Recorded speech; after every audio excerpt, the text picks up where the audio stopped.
All right, good morning, everybody, and welcome back to our Sunday school class on the topic of happiness. It is very good to be back with you all this morning. I enjoyed the break that I did have. So we had a couple weeks off because of the snow days, and then Daniel Gillespie, he taught 3 lessons in a row as well. So I was grateful for the rest, but I am glad to be back in the saddle this morning. But you can hear from my voice, I'm recovering a little bit from laryngitis from last week. I've been out of a voice since like Tuesday. But I think I'm mostly recovered, but not 100%, but I think hopefully it should hold up today. But anyway, for those of you that are just joining us for the first time, let me tell you a little bit about this class. So in this class, we're exploring the question, what is happiness and how do we get it? So I know those are some pretty big questions, but we are going to be looking at some of the most brilliant minds in the history of the Christian church as they have explored this question. And so what I've done as I scheduled this class is I divided it up into 4 major units. The first unit, which is what we're wrapping up today, is going to conclude our discussion on a philosophical view of happiness. And for this unit, we are looking at the very influential book, The Consolation of Philosophy, by Boethius. Like I said, this was the most widely read book in Europe for about 1,000 years, next to the Bible. Hugely important book that we have unfortunately forgotten about in the modern period. But I'm hoping to correct that, in this class. So at least you'll have some familiarity with the wisdom of Boethius. Starting next week, we'll begin the next unit on a scholastic view of happiness. And we'll be looking at Thomas Aquinas. So you might be familiar with his massive systematic theology, the Summa Theologiae or Summa Theologica. We'll be looking at the section of that covers the question, true happiness. And so we'll spend 3 weeks on Aquinas. And then at the end of March, we'll be looking at a modern Christian view of happiness. And I'll be using the book God and the Art of Happiness by Ellen Cherry. What she does is she kind of sums up a lot of the great thinkers from the past, including Boethius and Thomas Aquinas. And she develops her own thesis about the Christian view of happiness, which I believe she calls asherism, which is based on the Hebrew word for happy. So if you know Psalm 1, does anybody know how Psalm 1 begins? Happy or blessed is the man who walks not in the way of the wicked.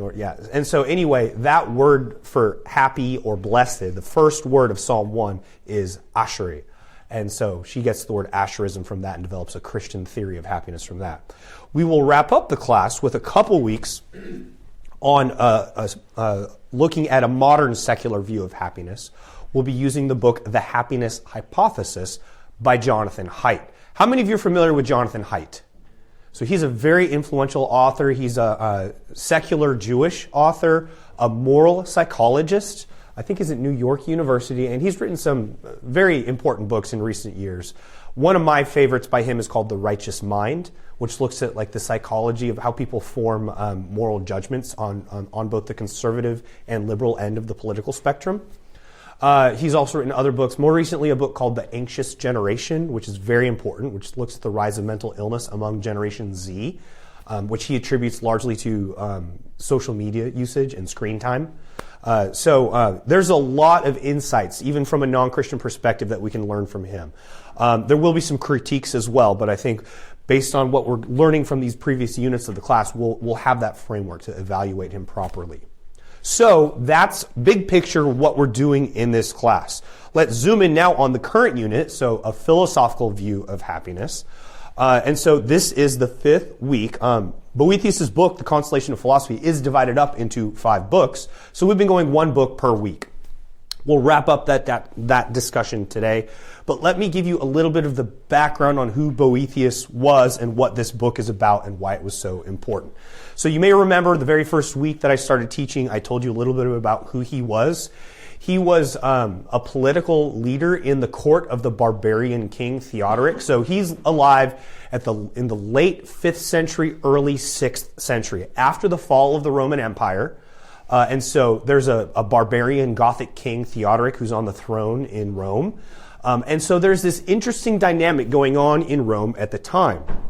The royalty is Germanic and Arian, theologically speaking. Do you guys know what Arianism is? So that was the false teaching that Christ was only the first creature, not one with the Father.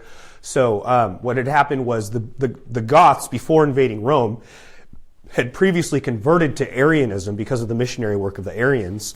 And so when they invaded Rome, they brought their Arianism with them. So the king, Theodoric, is Arian, and on the other hand, the Roman aristocracy is still Orthodox Trinitarian. And so he's trying to navigate the complexities of establishing his rule as an Arian and Germanic leader, whereas the ruling class, the Senate, and the aristocracy are native to Rome, and they are generally Trinitarian. Boethius is part of that aristocracy. So he's an Orthodox Trinitarian serving in the court of a Germanic barbarian Arian king. Make sense? He's doing really well for himself for a while. He establishes a reputation as perhaps the smartest person in the world at that time. No joke. He was probably one of the few people who could claim to have read everything that had been written, like of all the great works of literature and philosophy at that time, theology. So he was very widely read. His life's goal was to create a synthesis of the philosophy of Plato and Aristotle. If he had lived long enough to achieve that, he would probably be more famous today than Thomas Aquinas. But his life was cut short, unfortunately. What happened was he was denounced by another loyalist to the king for treason, for being in cahoots with the Byzantine emperor. So you know that at this point in the eastern half of the Roman Empire, it survived for another 1,000 years. We call that the Byzantine Empire. And so Boethius was denounced for treason, for collaborating with other senators who were also in league in a conspiracy with the Byzantines.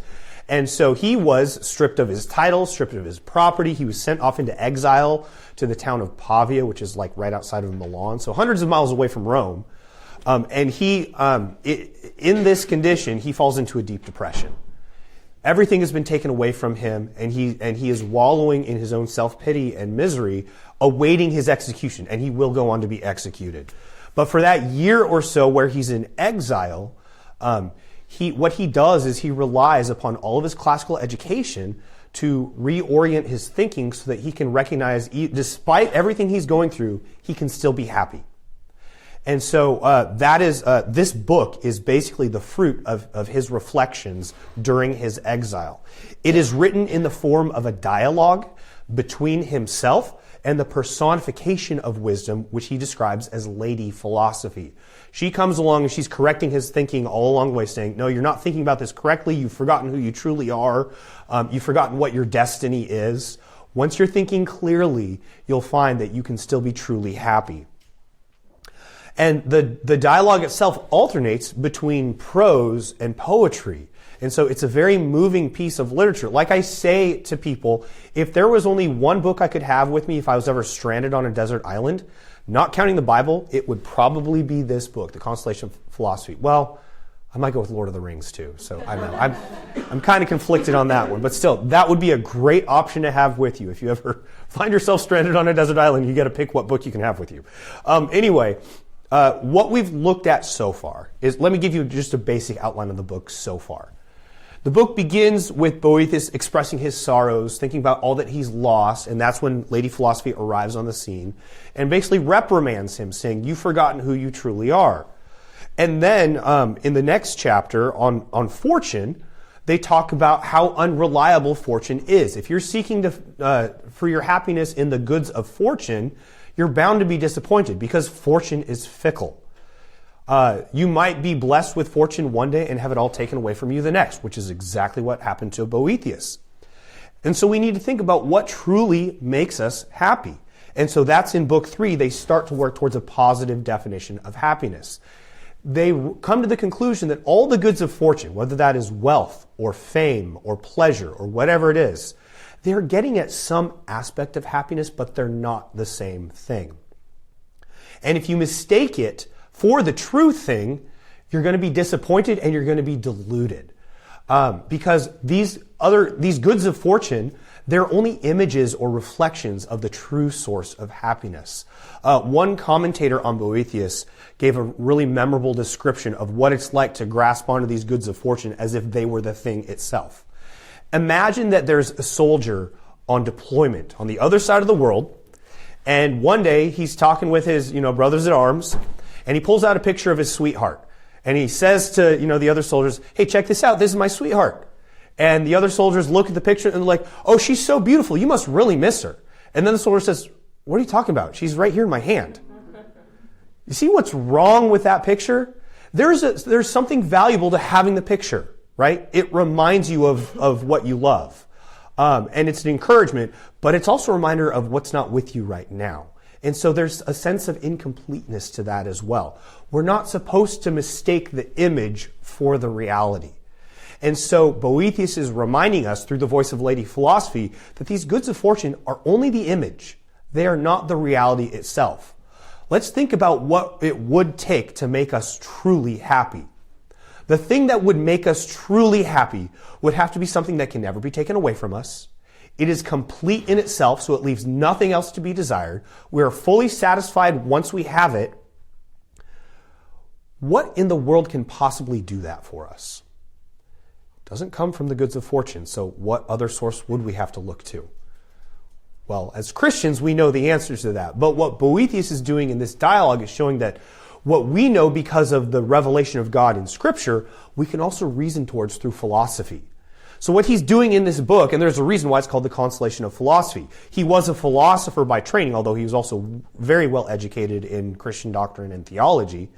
But he's showing that even when your faith comes under attack and you start wrestling with doubts, reason can be a support to you and show you that the revelation of Scripture, the truths that God has revealed to us supernaturally, are also supported by reason as well. And so, as we reflect on the nature of true happiness, it shows us that God alone can be the source of true happiness, because He is the supreme perfection. He is the only source that can never be taken away from us, regardless of our circumstances. He is complete in Himself. He is completely sufficient in Himself. So if you have God, you have nothing else to desire. Now, that is not to say that there's no place for earthly happiness. We're going to get into this next week when we start talking about Thomas Aquinas. In this life, because we are embodied creatures, we have certain basic necessities in order for us to contemplate who God is, and that is our chief end, which we'll be talking about. But we do have certain physical necessities. We need food, we need clothing, we need shelter, we need friendships. And so there are some goods in life that are necessary for us, but none of them are sufficient for happiness. In and of themselves, they can only point us to the true source of happiness. We do need them to some degree now, although sometimes we have this temptation to over-rely on them, and that was Boethius' problem. But their true goal, their true point, is in pointing us towards the supreme source of happiness, which is God Himself. And then in chapters 4 and 5, we start to move into the constructive work of, okay, now that we've established that God is the supreme source of happiness, what logical obstacles stand in the way to embracing that truth? So they've looked at the dead ends to happiness. They've established that true happiness must be complete and self-sufficient and therefore must be God alone. But look at the way the world works. If it is true that God is the ultimate source of happiness and that God exists, and so they look at some of the traditional, philosophical arguments for God's existence as well, which we don't need to get into right now. But if we've established that there is a God who is the supreme source of happiness and governs the entire universe according to His good providence, why does evil exist? Why does it look like the wicked prosper and the righteous suffer? That doesn't seem to be consistent with the good governance of a good God. That's what Daniel talked about last week. That's good versus ill fortune. And long answer short, Lady Philosophy's conclusion is that whatever happens to those who are virtuous is good for them. And whatever happens to the wicked, as long as they remain in wickedness, is bad for them. They might experience pleasure, they might experience prosperity, but that is only confirming them in their wickedness, which means it's actually bad for their souls. Also, they look at the nature of true power, which is an idea that goes back to Plato's dialogue Gorgias, which is something that I read with my students as well. But the conclusion they come to is that only the virtuous can be powerful, whereas the wicked have no true power. Because power is about the ability to achieve what your true end is. What is our true end, though? It's happiness. Can the wicked ever attain true happiness? No, they cannot, because they're aiming in the wrong direction. Therefore, they do not have the ability to attain their end because they're aiming in the wrong direction, and therefore they don't have true power. So it is truly the virtuous who have power, regardless of what they're going through, because any circumstance for them can be an opportunity to grow in virtue, to learn about the truths of happiness, and to strip them of their false illusions of happiness. In that sense, whatever happens to the virtuous, virtue here being defined as those who are pursuing God, it's good for them. That is my really condensed summary, my attempt at summarizing what Boethius has talked about so far. In the final remaining chapter of the book, we'll be looking at a question that doesn't seem to necessarily, at first glance, directly relate to the topic at hand, which is the relationship between free will and divine foreknowledge. So you might be wondering, what on earth does that have to do with happiness? But keep in mind what Boethius is trying to do here. He's trying to establish that it is reasonable for us to seek God as the supreme source of happiness. Now, in order for that claim to be reasonable, we have to be able to answer objections. Now, he's already looked at the objection of the problem of evil, how can the wicked prosper? How is that consistent with God? Now he's going to look at another philosophical conundrum. If God truly governs everything according to his providence, such that nothing can happen outside his will, does that leave any room for free will? Now, the reason why I volunteered, I talked with Daniel about how we were going to divvy up this unit of the class. I volunteered to take this lesson because I want to use this lesson as a foretaste for a whole Sunday school class that I'll be teaching next year on the topic of free will and predestination. So today, you're going to get a glimpse at a little bit of what I'll be spending an entire trimester teaching about next year. So hopefully that will whet your appetite for now, so that you'll have a desire to learn more when that day comes. That's still going to be a year from now, so you got to be patient. But to anticipate and to begin this chapter, I want to present to you the question that Boethius begins by posing to Lady Philosophy. Now keep in mind, this is in the context of their commitment to establishing the reasonableness of the belief that God is the supreme source of happiness and he governs the entire universe according to his good providence. Well, that raises a question that Christians need to think about as well. And I want to ask this question to you. Is there such a thing as luck? Or as Boethius puts it, chance? As Christians, can we say that anything happens by chance or by luck? What say you? There's obviously probabilities. Okay. So, What do you mean by probabilities? roll of the dice. Okay, roll of the dice. Yeah, but if you knew a lot more than you know, Yeah? it wouldn't be a probabilistic thing. It would be a certain thing. Yeah, that's right. Do we have any computer science guys in the classroom? Any programmers? Is there such a thing as a true random number generator? No. No, there's not. Right? You got really, really sophisticated algorithms, but it's not truly random, is it? Now let's think about from the perspective of God. Does anything actually happen randomly? No, I don't think we can say that, right? I think it was R.C. Sproul who once famously said that there's not a maverick molecule in the universe. And so as Christians, theologically speaking, we can say, strictly speaking, nothing happens outside of God's foreknowledge and providence. In that sense, there's no such thing as luck. But, and I'll tell you a story here as well. I remember back when I was in seminary, me and my roommate were about to take an exam, and I say to my roommate, hey, good luck on that exam, man. He's like, hey, you can't tell me that. We're Calvinists. And then we got into this big debate over the nature of is it okay for Calvinists to use the word luck? And so we decided to go to our professor about it. And I was vindicated, by the way. But it depends on what you mean by the word, okay? You have to understand the intent behind it. When I said to my roommate, good luck, was I making some metaphysical judgment about may the outcome of your exam be outside of God's providence? No, that is not what I meant. I just meant I wished him well, okay? Now, we can also, I think, add a little bit more specificity to our definition of luck. We can say that luck or chance is whatever happens that we as humans could not have expected. Right? Something that goes contrary to our expectations or intentions. That doesn't mean it's beyond God's expectations or intentions. But from a human perspective, just like, we can talk about the sunrise and the sunset. Does that commit myself to geocentrism? No. That's just a normal way of talking. That's how human beings talk. In the same way, I think we can talk about luck in that way as well. That's also what Lady Philosophy says.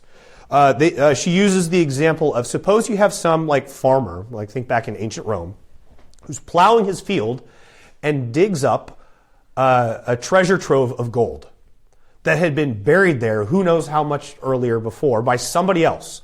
Was it the intention of the farmer to dig up the gold? No, it seemed to happen by chance. Was it the intention of the one who buried it there for that farmer to dig it up? No, what we have is the convergence of contrary intentions that just happen to align in this case. Coincidence is the word that we use. Now, do coincidences happen? Yes, humanly speaking. But do coincidences happen from a divine perspective? No, God ordained for that to happen.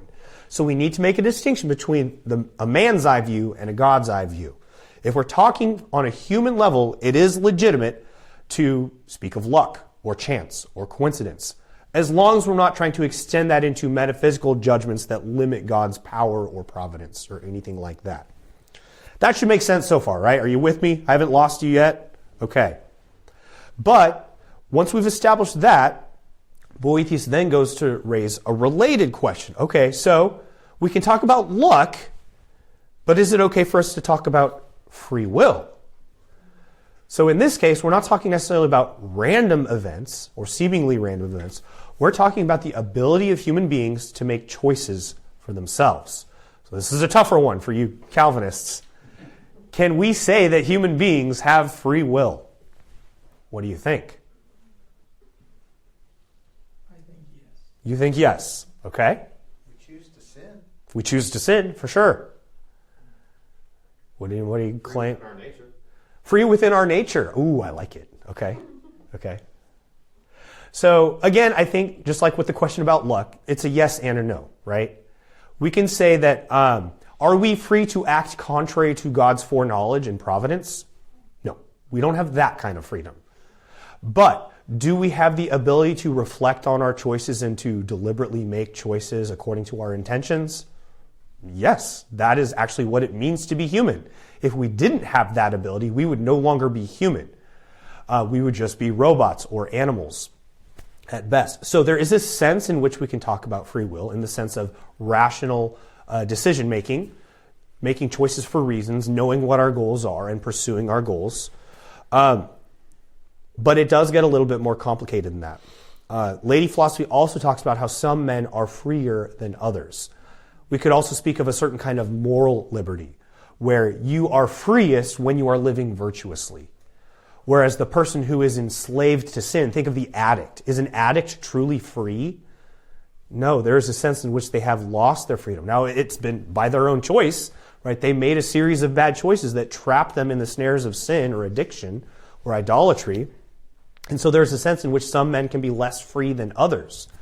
But at the most fundamental level, when we're talking about that metaphysical freedom, or that we can call it natural liberty, as some of the philosophers and theologians describe it, we do have that. It's consistent with God's foreknowledge and providence, but it is still that capacity to think about what our goals are and to act according to what our intentions are. But as you're going to see, this is an area where I think as Calvinists, we may not be fully satisfied with the answers that Lady Philosophy gives. Now, as I said previously, in this book, Lady Philosophy alternates back and forth between prose and poetry. I'm going to share a couple of the poems from this chapter with you guys, beginning with this one. I think it's the second poem of the chapter. And this is the poem. Homer sings of how Phoebus' light sees all things and hears all things, but his rays are not strong enough to pierce to the inmost depths of earth and sea.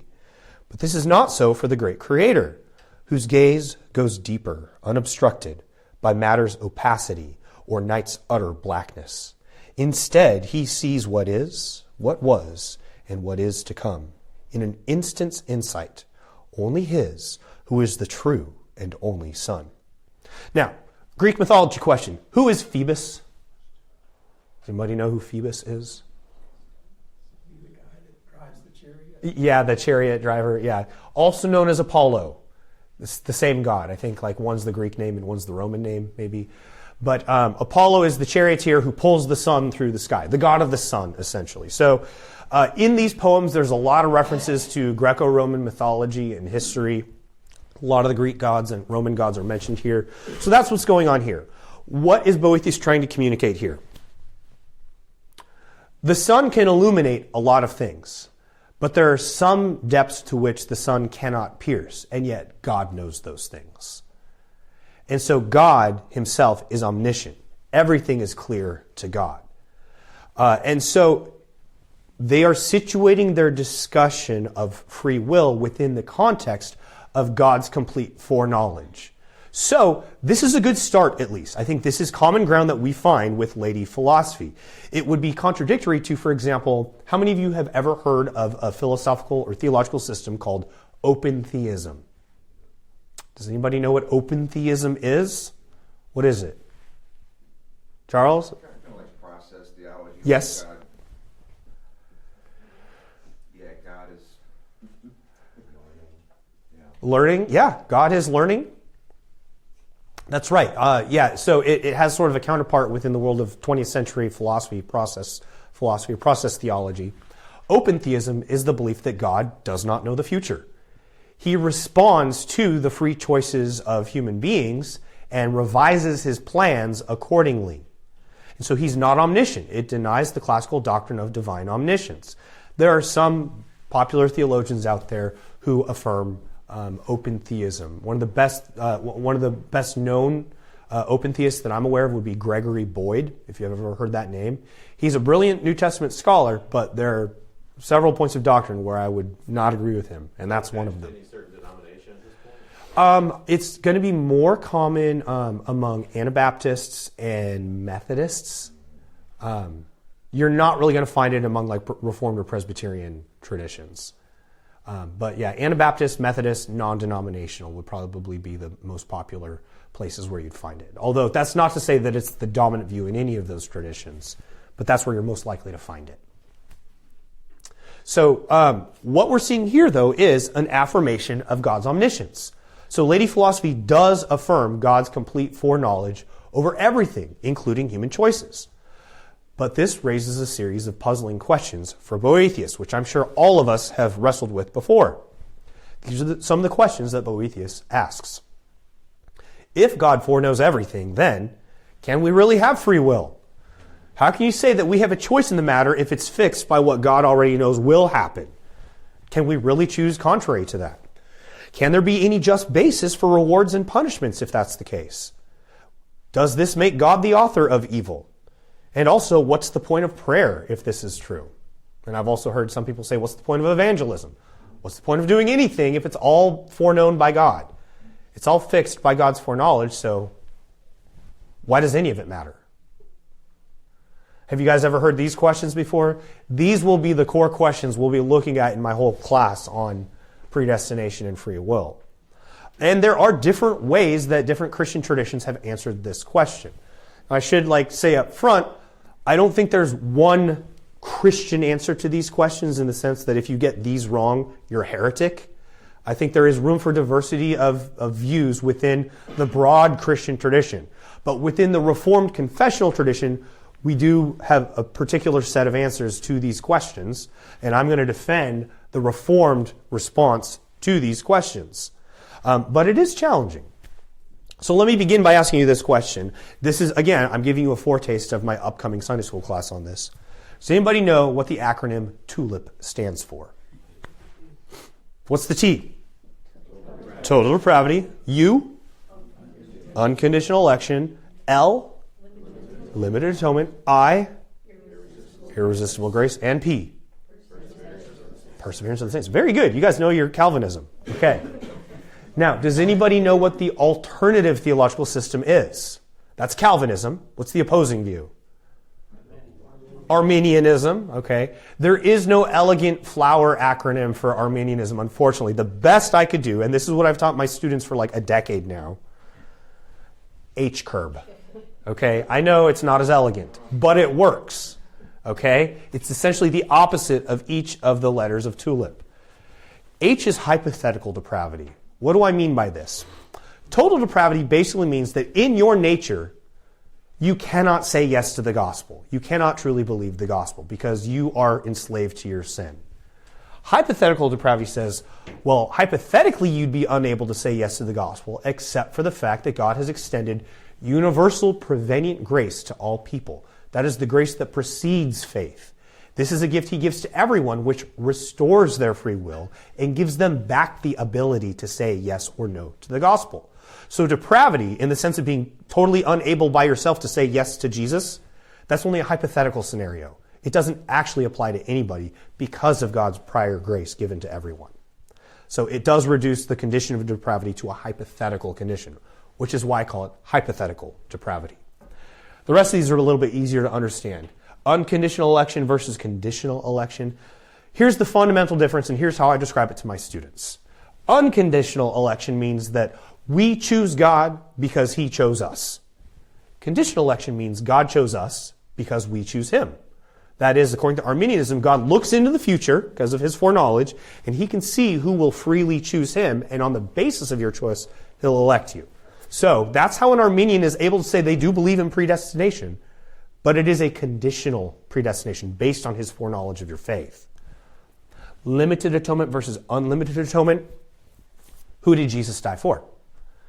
That's the fundamental question. Did he die for the elect or did he die for everyone? Related to that question is the atonement of Christ efficacious for salvation? If Jesus died for you, are you guaranteed to go to heaven? A Calvinist says yes. If Jesus died for you, your sins are paid for. You don't have to pay for them again. But those whose sins are not paid for will have to pay for their own sins. And so the Calvinist view would say that the atonement is efficacious. An Arminian would say the death of Jesus makes salvation possible for everyone, but it's not efficacious until you accept it. And even then, you might have the ability to reject it later on, depending on what your view on the final letter is in the acronym. Irresistible grace versus resistible grace. Sometimes the way I put it to my students, there's only two types of people in the world, according to a Calvinist. Those who can't say yes to the gospel and those who can't say no to the gospel. When you're totally depraved, when you are unregenerate, if you are non-elect, there's nothing you can do to be able to say yes to the gospel because you are enslaved to your sin. You are a child of wrath.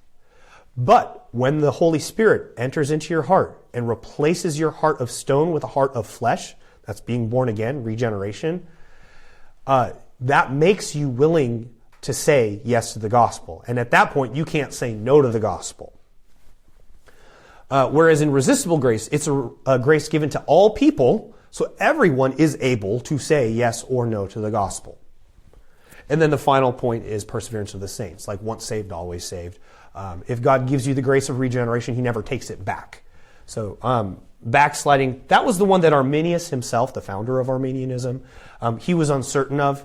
Most Arminians today would go with backsliding, although if you were to ask most Southern Baptists today, for example, they probably wouldn't fall under tulip or H-curve, but the majority Southern Baptist, any Southern Baptist background people here? Several, okay. The majority view in Southern Baptist churches is probably H-curve. Okay, so they do believe once saved, always saved, but that is the only point of Calvinism that they'd probably agree with. Now, there's a lot of diversity in the Southern Baptist Church as well. It is the largest evangelical denomination in the U.S., but that's probably the majority view is H-curve. So there is some mixing and matching that is possible. Like you'll find 4-point Calvinists as well, those who would take tulip but also add unlimited atonement to it. So there are some variations there. But I'm just highlighting all this now because, as we'll see, lady philosophy is kind of more on the H-curve side, more on the side of Arminianism, or also this would be the Roman Catholic view as well. Now, in order for us to evaluate her arguments, I'm going to need to give you a few more terms here. Okay, so please bear with me. We're going to get a little bit philosophical here, but in order to help you out, I've used ChatGPT to help me create a Punnett square, which should hopefully make it a little bit more memorable for you. All right. How many of you are familiar with the expression, you can have your cake and eat it too? Okay. Think of it this way. In our Punnett square, we can either be determinists or indeterminists. Determinism is basically the philosophical term for saying that everything that happens in the universe has been predetermined, either by God or by forces of nature or whatever. So on that definition, Calvinists are a type of determinism. Then we could also say, do we have free will or not? Free will just in the sense of like moral responsibility. Can we be held morally responsible for our choices? Now, the philosophical term for what Calvinists generally would describe themselves as is compatibilism. A compatibilist says that you can affirm both determinism and free will at the same time. In other words, we Calvinists, who would fall into the category of compatibilism, believe you can have your cake and eat it too. However, we also have, this is where the Arminians would lie in this top right corner here. They believe in a libertarian view of free will, where yes, we do have moral responsibility, but that's because things are not predetermined. That it's up to us to determine the course of events in some way. So the libertarian view of free will says you can eat your cake, but you can't have it. On the other hand, down here, this would be outside the household of Christianity. Like many materialistic atheists would be a type of fatalist. They do believe things are all predetermined by nature, but they would therefore deny that we have any moral responsibility. This would be the view that says we're just puppets, we're just robots. They're the guys who say you can have your cake but not eat it. And then, perhaps most miserable of all, I don't know why they made him bald, but the hard indeterminists would be those who say you cannot have your cake or eat it. So how does that work? These would be the guys who say, well, it's not predetermined by anything, but it's like everything that happens is just random. It's like, imagine if every choice you made was just a roll of the dice. You know, it's not predetermined by anything or anyone, it's just random. But can you hold somebody responsible for their choices if it's just like every choice they make is a dice roll? Not exactly. That's just chaos. That would be the hard indeterminist view. These are not Christian options, but you do find Christians on both sides of this debate up here. As you'll see the argument unfold, Lady Philosophy is going to make an argument for a libertarian view of free will. So I'm going to disagree a little bit with Lady Philosophy here. I 95% agree with the book, The Consolation of Philosophy overall. This is kind of getting into the 5% that I'm not so much fully on the same page as Lady Philosophy. But Lady Philosophy is going to attempt to describe how can it be the case that God foreknows all things and yet we can still have free will. Now she's operating from within a libertarian framework, and I'm going to argue I think you can still have both divine foreknowledge and free will, but within a compatibilist framework. Because what she's going to try to do is argue that divine foreknowledge does not entail divine predestination. I, on the other hand, am perfectly comfortable saying, no, divine foreknowledge does entail predestination, and we can still have free will, even if all things are predestined. Lady Philosophy seems to be operating under the assumption that if things are all predestined, we can't have free will. I'm not going to agree with that argument, that premise, though, and I want to show why. But here's how Lady Philosophy is going to try to show that you can have divine foreknowledge and free will without it entailing predestination. She uses the example of somebody who's observing a chariot race. Okay, so imagine that you are in an ancient Roman Colosseum and you're watching a chariot race and you observe one of the charioteers crossing the finish line. Okay, now here's the question. If you are observing that charioteer win the race, is that charioteer necessarily winning the race? Let me try to unpack the argument for you, okay? Yeah. So the point that Lady Philosophy is trying to establish here is that if you're observing it happen and your knowledge is true, then necessarily it is happening. But does that mean you're observing it happening is making it happen? No. So what she's trying to argue is it's possible for something to be necessary without you causing it to happen. And this happens all the time in ordinary life. When you observe something, then necessarily that thing is happening. But your observing it is not what makes it necessary. Now, there are some things that happen in life that do happen by necessity. Think of the sunrise. Just given the laws of physics, it is necessary for the sun to rise this morning. But think of the choices that we make on a daily basis. When you observe people making those choices, given the premise that you are observing it happen and your knowledge of that observation is true, is it necessarily happening? Yeah. Because you can't be deceived in your knowledge. Otherwise, it's not really knowledge. It's just a hallucination or an illusion. But given that you truly know it's happening, necessarily it must be happening.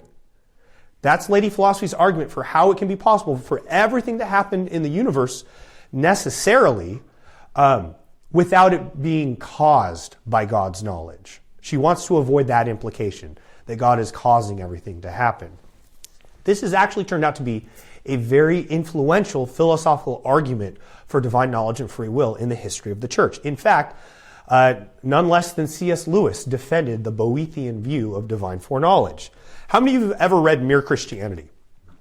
I will be doing a Sunday school class on that one coming up as well. I think that might be summer next year. Yeah, I think that's right. Summer 2027.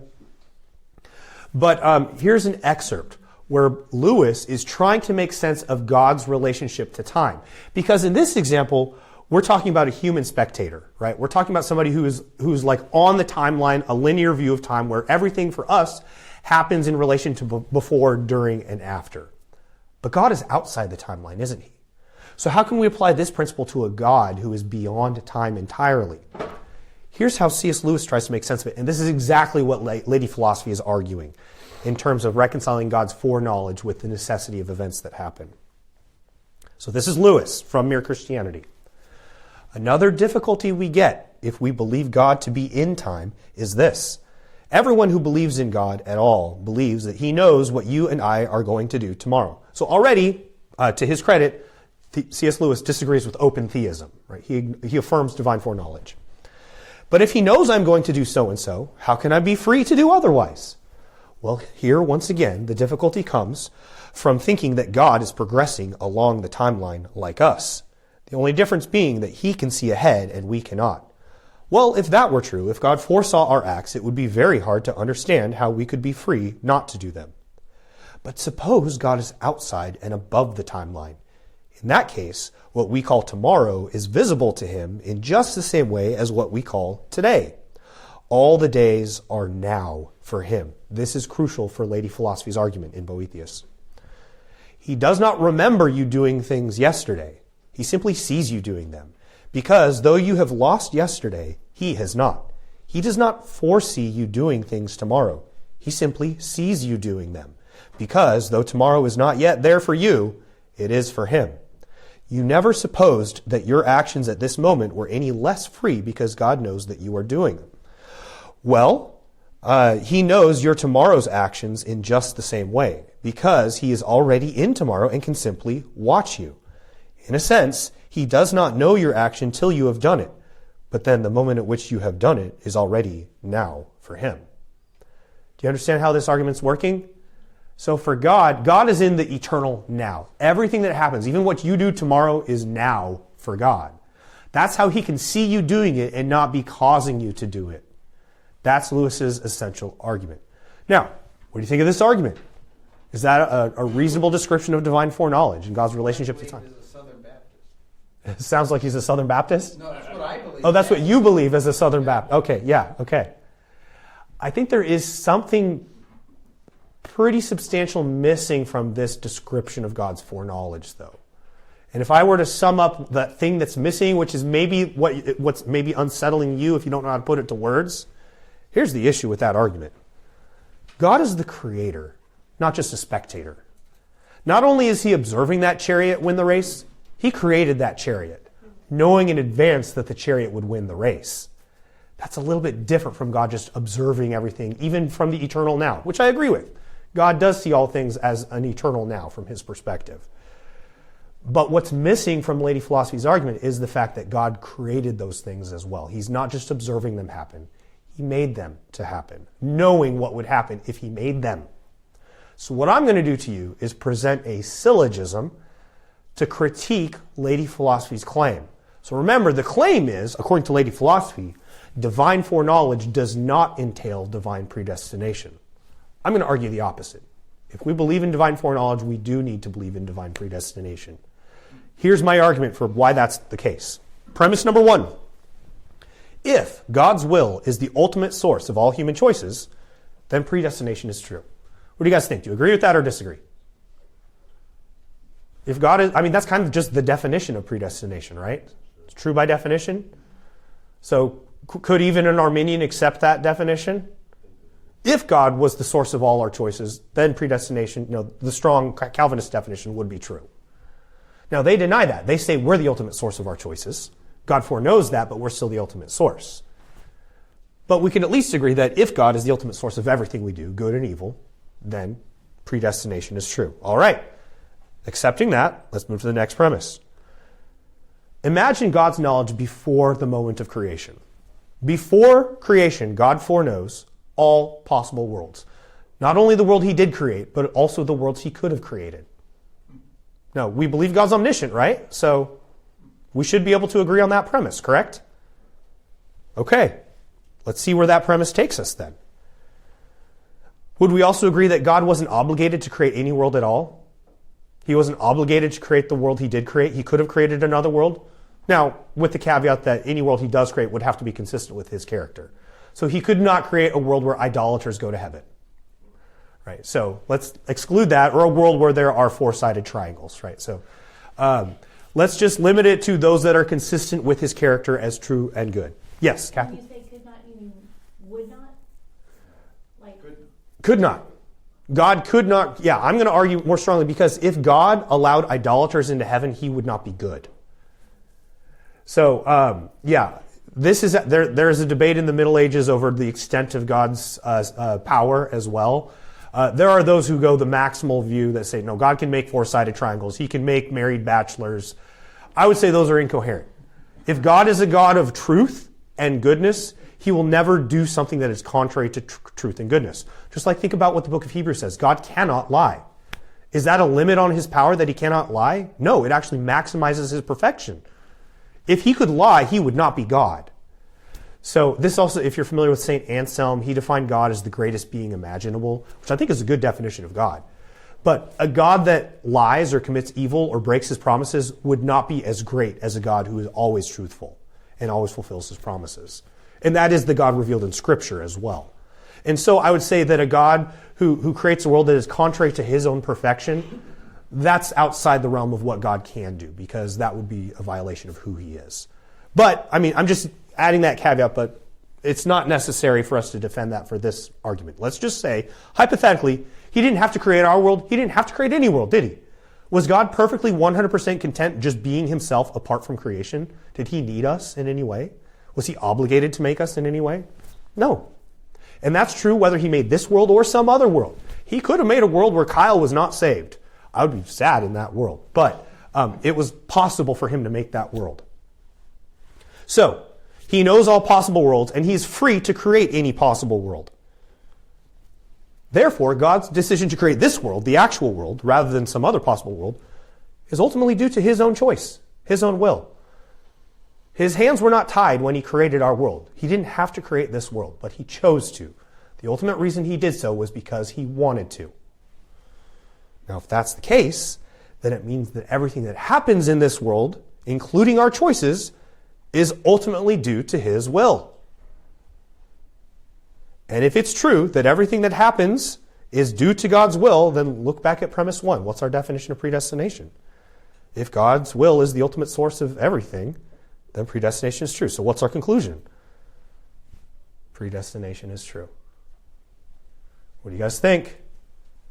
Does this argument work? Well, that brings up the author of evil argument. It does. It does. So that comes into it as well. And that is one of the questions that Boethius raises for us as well. Is God the author of evil? Well, it depends. It depends on what you mean by an author, okay? So J.K. Rowling is the author of the Harry Potter series. Did she author Voldemort's evil? I mean, yes, but at the same time, Voldemort is still an evil character. Now, that's just an analogy, but in the same way, imagine that this universe is a novel that God is writing. He is the author in the sense that he's the source of all things, and yet, when we choose consistent with what we want for a compatibilist, that is sufficient for us to be held responsible for our choices.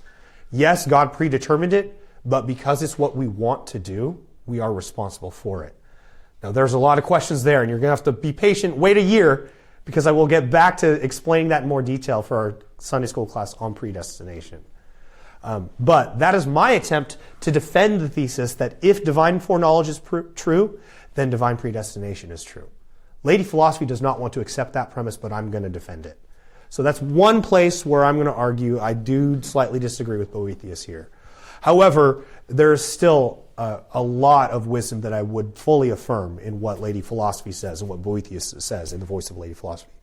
One final point that I want to highlight, which is going to help set us up for our conversation next week on Thomas Aquinas. So we're going to be moving from a philosophical view of happiness to a scholastic view of happiness. Scholasticism being defined as a synthesis between philosophy and theology. So we're going to take a look at the best of reason with the best of Scripture and how those can actually harmonize to give an even stronger view of what true happiness really is. So we're going to do a deep dive analysis into the nature of true happiness with Thomas Aquinas. And Boethius is going to give us some of the tools to help understand Thomas Aquinas' arguments. Because in this section of Thomas Aquinas' Summa Theologiae, he's going to quote a lot from Boethius. So in some sense, he's relying heavily on arguments that Boethius has already established. But one piece of that argument that will be helpful for you to understand is looking at how the human mind operates. This is kind of the concluding part of chapter 5.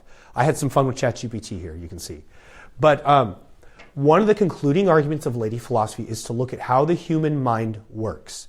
And this was a very common view. It goes all the way back to Aristotle. He wrote a book called De Anima, like On the Nature of the Soul. This is essentially how we are able to know reality as human beings, because our minds consist of these different parts working in coordination together to yield true knowledge of the world around us. And this is also how we see how are we similar to animals and how are we above the animals as well. And how are we different from God and the angels too. So as you look at medieval philosophy and what preceded it and what came later as well, the human mind is divided up into these elements. The initial act of knowledge begins with our sense experience, right? So we have eyes, we have ears, we can see, we can hear. That's kind of the raw material of our knowledge. Thomas Aquinas will argue that all of our knowledge begins with that first step. We couldn't know anything without sense experience. As human beings in bodies, it's just the necessary first step.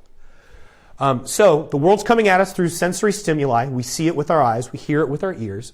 But then that stimuli needs to be processed. This is where our imagination comes in. Now, don't think of fantasy novels or whatever. When we say imagination, this is something we share in common with the animals. Let me use an example here. I want you guys to visualize in your minds a tiger. Okay? Everybody think of a tiger. Can you describe that tiger to me? What does it look like? Has stripes. Big teeth, big claws. 4 legs. 4 legs, right? Okay. Now, there is not a literal tiger in this room right now, is there? And yet, you can imagine one right now, correct? That is what philosophers from the Middle Ages would have called a phantasm. A phantasm is any mental image that you can create based on your memory of actually seeing a tiger. Maybe it was just in a book. Maybe you haven't been to the Memphis Zoo. You should if you haven't. But if you've seen a tiger before, you have an image in your memory that you can recall at will, and that image is a phantasm. Now, what do we do with these images? This is where humans are unique, because we have this capacity to reason. We can take these phantasms, these mental images stored in our memory, and we can abstract from them concepts like mammal. We don't ever see mammal, do we? We see tigers, we see deer, we see rabbits, we see dogs, but we can abstract from that. These all have something in common. What is that property? Well, they're furry. They nurse their young. They have placenta, and so forth. And what we can do is abstract, and we come up with higher level ideas and categories. Not only can we see actual tigers, but we can think of what it means to be a tiger. We can think of tigerness. Not only do I see individual chairs in this room, I can think of chairness, what it means to be a chair, and so on and so forth. That is the reasoning process where what we're doing is we're building up from premises to reach conclusions, and at the highest level is intelligence. That is what God can do. He can know the universal truths immediately without resorting to phantasms. Right? God doesn't have to recall to memory images that he has experienced with his senses. He just knows all truth immediately. We can contemplate these truths, but only via our imagination and reason feeding into those ideas. The capacity for abstraction, we have to abstract from something to know any universal truth. Why is this relevant to our discussion on predestination? Because basically, what if you attempted to explain the concept of tigerness to an animal? How far is that going to get you? Not very far, because they just don't have the mental equipment for that, do they? Lady Philosophy says the same principle is at work when we try to talk about something like reconciling predestination and free will. There is a mystery there, but it's because it goes above our mental equipment. And I think that's true. I think she is absolutely right about this. There's only so far that I can take you in explaining how those fit together. Because at one point, it just goes beyond what our mental equipment is capable of teaching us. So there is a truth to that, and we're going to come back to these concepts when we look at Thomas Aquinas. But I do want to conclude us with, I think this is the final poem in the Consolation of Philosophy. And it has to do with the difference between humans and animals related to this. So here it is. How various, how rich are the kinds of living creatures that wander the earth, dragging their length along in the dust, or plowing the farmer's furrows, or beating the winds with their wings, to float above us at swim in the lovely liquid air. Others tread the ground, leaving a trail of footprints. In meadows they cross, or the deep woods in which they lurk. But all these curious creatures, with their diverse forms and habits, turn their faces downward, their senses confined and dull, while only the race of men can hold their heads up high and stand with upright bodies. Lords of the earth they look down on. Unless you too are drawn downward by the lures of earth and flesh, you may turn your face above and gaze at heaven, as your body's posture allows and even commands you to do, letting your mind soar high, free of the earth's mire, to the depths of which you can at any moment sink back. So what is Lady Philosophy's admonition? Turn your eyes upward, contemplate the truths of God, and there you will find true happiness. Okay, let me pray. Heavenly Father, we do thank you that you have made us in your image to contemplate your goodness, to find our happiness in you. And so I pray, Lord, that you would give us the eyes to see your truth. Help us to understand these things that in some ways do go beyond our understanding. And yet you have condescended in your grace to reveal these truths to us. So I do pray, Lord, that you would help us to embrace these truths and to live according to them.